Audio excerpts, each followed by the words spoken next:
Bismillah, alhamdulillah, wassalatu wassalamu ala rasulillah wa ala alihi wa sahbihi wa man wala. Today we'll resume the Hadith class. We are still reading in the book of Sahih Muslim, and this is Hadith number 211 in Sahih Muslim. باب بيان الريح التي تكون قرب القيامة تقبض روح كل من في قلبه شيء من الإيمان. The title of the chapter is that this is the chapter that discusses the wind that Allah will send prior to the day of judgment, and it will cause the death of everyone who is a believer prior to the day of judgment. That's out of Allah's mercy that anyone who has belief, he will be taken back to Allah prior to the calamities and destruction of the day of judgment. Allah spares the believers from witnessing the destruction and horrors of the day of judgment. That is why this wind is sent. This is narrated by Abu Hurairah. قال قال رسول الله صلى الله عليه وسلم إن الله يبعث ريحا من اليمن ألين من الحرير فلا تدع أحدا في قلبه قال أبو علقمة مثقال حبة وقال عبد العزيز مثقال ذرة من إيمان إلا قبضته. Narrated Abu Hurairah. He said that the Messenger sallallahu alaihi wasallam, peace be upon him, said that Allah will send a wind that blows from the direction of Yemen. It will be softer and more delicate than silk, very soft and gentle. It will not leave anyone who has the least bit of Iman in his heart. There are two narrators of this hadith. One of them is Abu Alqamah. He says that the Messenger said, even if his belief, the Iman, is as little as a grain, you know, the grain, that the seeds of grain. Abdul Aziz said, even if his belief is as little as a particle of dust, dharra, he will also be spared from the day of judgment by being taken back to Allah Azza wa Jal prior to the start of the day of judgment. Now, we have to know that people will still live. There will be people living after that. But let me give you the description of the people who will live. Of course, none who has any belief in his heart will remain. So how did the Messenger, peace be upon him, describe the people who will continue to live after that? I have highlighted it here. He says, in another narration, the Messenger said, لا يذهب الليل والنهار حتى تعبد اللات والعزى. He says that the alternation of day and night will not cease to happen until people will go back to worshipping idols, Allat wal Uzza, that they used to worship in the past. So the companion, actually it was his wife Aisha, asked him, Ya Rasulullah, peace be upon him, إن كنت لأظن حين أنزل الله هو الذي أرسل رسوله بالهدى ودين الحق ليظهره على الدين كله ولو كره المشركون أن ذلك تاما. She said, when Allah revealed the verse that says that it is He, Allah, the verse says that, I quote, it is He, Allah, who sent His messenger with guidance and the religion of truth to make it prevail over all religion, even though the disbelievers and the polytheists will hate that, still it will prevail. She said, when I read this verse, when Allah revealed it, I thought that the religion will always be complete. That's how she understood the verse. قال إنه سيكون من ذلك ما شاء ثم يبعث الله ريحا طيبة فتتوفى كل من في قلبه مثقال حبة خردل من إيمان فيبقى من لا خير فيه فيرجعون إلى دين آبائهم. He says, yes, the completion of the deen and the prevalence of the deen, of the religion, will happen. Superiority of Islam will take place. But then, of course, things will decline, and he says, and at the end, Allah will send a wind that will take back anyone who has even a mustard seed worth of Iman, of belief in his heart, and then only people who have no goodness in them will remain. and they will go back to the religion of their ancestors, meaning idol worship again. In another narration, وَيَبْقَى شِرَارُ النَّاسِ يَتَهَارَجُونَ تَهَارُجَ الْحُمُرِ فَعَلَيْهِمْ تَقُومُ السَّاعَةِ. He says only evil people will remain after that, and they will be committing indecent acts, even having sexual intercourse openly in the streets, just like donkeys do. He says, on those people, the day of judgment will occur. In another narration, narrated by Anas, Messenger ﷺ says, the hour will not come on anyone who says Allah, Allah, which means that even the name of Allah, they won't remember that name at all. In another narration, وَيَبْقَى حُفَالَةٌ كَحُفَالَةِ الشَّعِيرِ أَوْ التَّمْرِ لَا يُبَالِيهِمُ اللَّهُ بَالًا.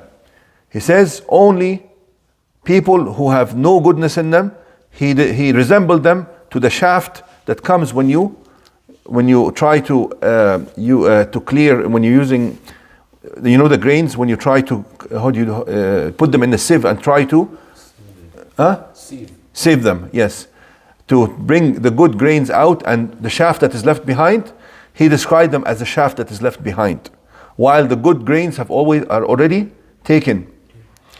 He says, لا يباليهم الله بالا. Allah will not care about them. What happened to the masjid? Who will be using the masjid? Good question. He says, who will be using the masjid? Do you think those people using the masjid to pray? He says they will be acting like donkeys in the streets, jumping on each other in the streets. So don't expect they will use the masjid to come and pray. And before that, there's an incident that will happen before that, mentioned in other narrations, that the Quran itself will be lifted. Allah will not leave the Quran when people decline and become so degenerate that they do not care about religion. Allah will erase the Quran completely from anywhere it is documented on earth. And even what is memorized in the hearts of people will be taken away. People will wake up in the morning, and anyone who knew any verse of the Quran will remember nothing of it. Imagine that. يذهب ما في الصدور والسطور.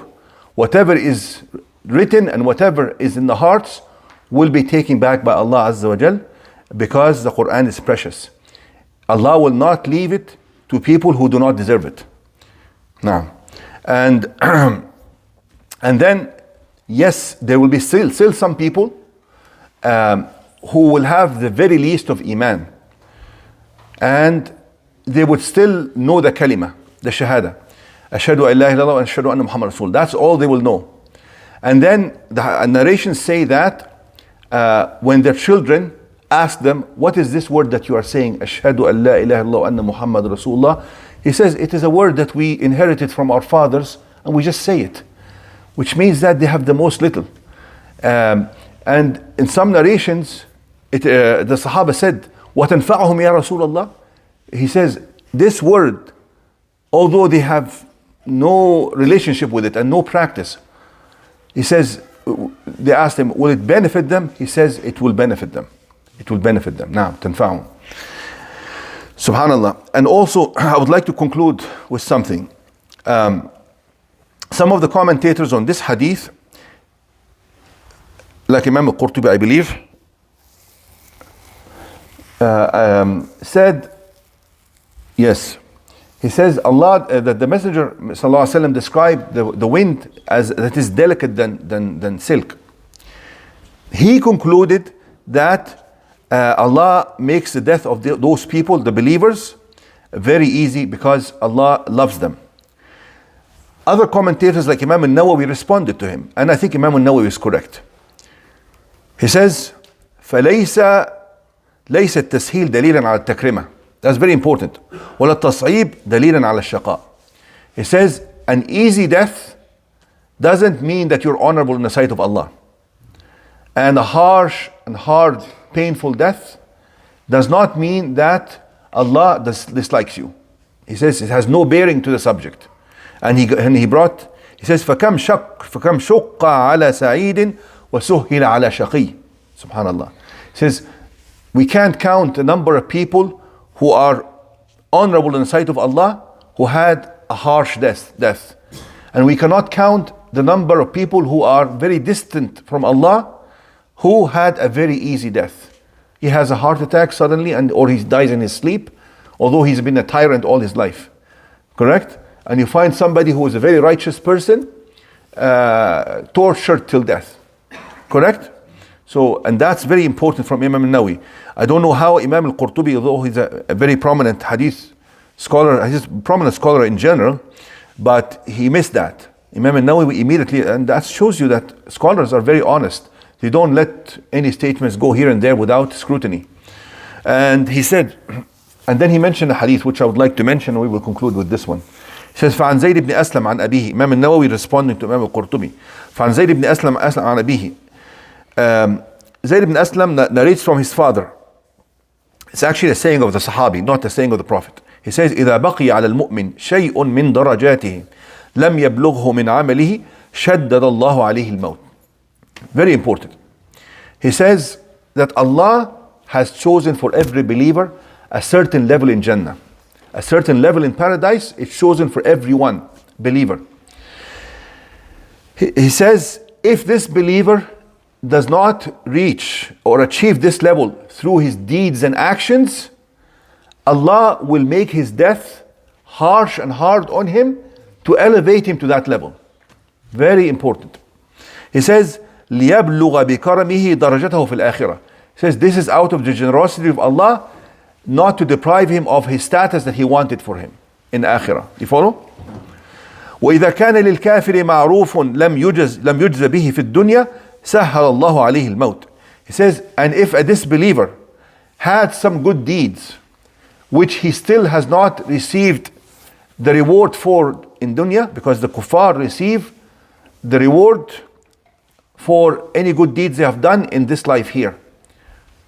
He says, if still there's some reward that he hasn't received, he will receive it in the form of an easy death. You follow? ليستكمل ثواب معروفه ليصير إلى النار. Because after death, since he has no relationship with Allah and does not acknowledge Allah's oneness, there's nothing but the fire of hell for him.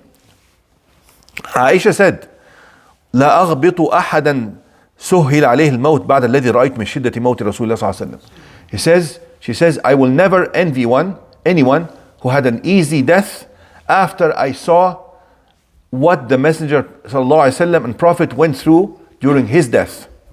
وكان يدخل يده في قدح ويمسح بها وجهه ويقول اللهم سهل علي الموت. Subhanallah.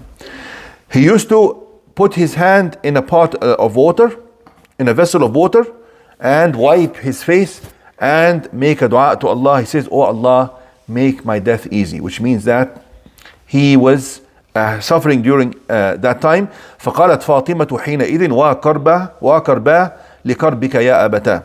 Fatima, his daughter, says, oh my grief, oh my pain for your pain, oh my father.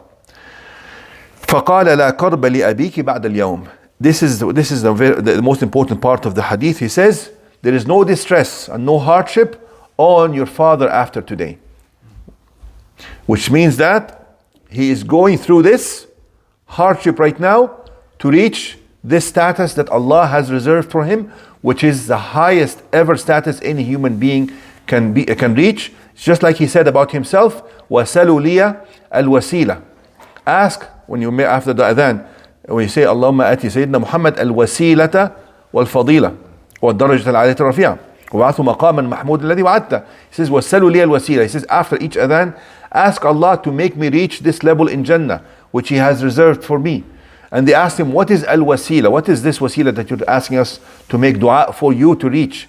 He says, إنها منزلة في الجنة لا تنبغي إلا لعبد من عباد الله. He says, it is a status in paradise that only one person out of all humanity will be worthy of. وأرجو أن أكون هو. He says, and I'm striving to be that person. Subhanallah. May Allah guide us. Let's make a short dua for ourselves and people. Before the judgment day or on the day of judgment? The wind? Yeah. The wind is before, because I mentioned that people will live after that, but only people who have no goodness, and only the evil people will continue to live after that. And before the event of the wind, there will be the event of lifting the Quran, taking back the Quran. اللهم إنا نسألك بأسمائك الحسنى وبصفاتك العلى وباسمك الأعظم الذي إذا دعيت به أجبت وإذا سئلت به أعطيت يا أرحم الراحمين يا أرحم الراحمين يا أرحم الراحمين يا أرحم الراحمين. اللهم أغث إخواننا في فلسطين اللهم أغث إخواننا في فلسطين اللهم أغث إخواننا في فلسطين. اللهم اجعل ما يمرون به بردا وسلاما عليهم كما جعلت النار بردا وسلاما على إبراهيم. اللهم اجعلها بردا وسلاما عليهم وعلى أبنائهم وعلى زوجاتهم وعلى شيوخهم وعلى أطفالهم كما جعلتها النار بردا وسلاما على إبراهيم. اللهم لا يهلكون وأنت رجاؤنا ورجاؤهم. اللهم اجعل لهم من لدنك وليا واجعل لهم من لدنك نصيرا. اللهم إنا نعوذ بك ونعيذهم بك من شرور أعدائهم وندرأ بك في نحورهم. اللهم منزل الكتاب مجري السحاب هازم الأحزاب اهزم هؤلاء الأعداء وانصرنا عليهم. اللهم منزل الكتاب مجري السحاب هازم الأحزاب اهزم هؤلاء الأعداء وانصرنا عليهم. اللهم أقر أعيننا بنصرة إخواننا. اللهم اشف صدور قوم مؤمنين وأذهب غيظ قلوبهم يا رب العالمين. وصل اللهم وسلم وبارك على نبينا محمد. At that time, is that the time Dajjal will come? This is after Dajjal and after the coming of Isa ibn Maryam and after Ya'juj and Ma'juj. This is the final. This is the very very final stage before the hour. You follow? Because after Isa ibn Maryam, there will be a very good period of belief and blessing and goodness on earth. A very good period, and then the decline will happen until we reach this evil state. Now. Ya'juj will come after Isa? Ya'juj and Ma'juj will come during the same time of Isa. And he will actually take the believers, because he cannot fight them or face them. He will take the believer and rescue them to a mountain called Jabal al-Tur, the mountain of Tur. That is where Allah spoke to Moses. Allah will reveal to him, and harriz ibadi ila Tur. Take my slaves to the Tur. And that's where they will have no ability to fight those people, right? So they will go to the Tur, and all they will do is dua. That's the only thing. And Allah will send on Ya'juj and Ma'juj a certain kind of pest or insect or worm that will afflict them and cause them to die one after the other. So that hadith also shows us that when the believers have no ability to face their enemy, their only refuge at that time is dua, and that it could be very, very effective. If it is effective in annihilating Ya'juj and Ma'juj, which are the biggest fighting force in the history of mankind, you can imagine how effective the dua will be for more miniature forces. Now.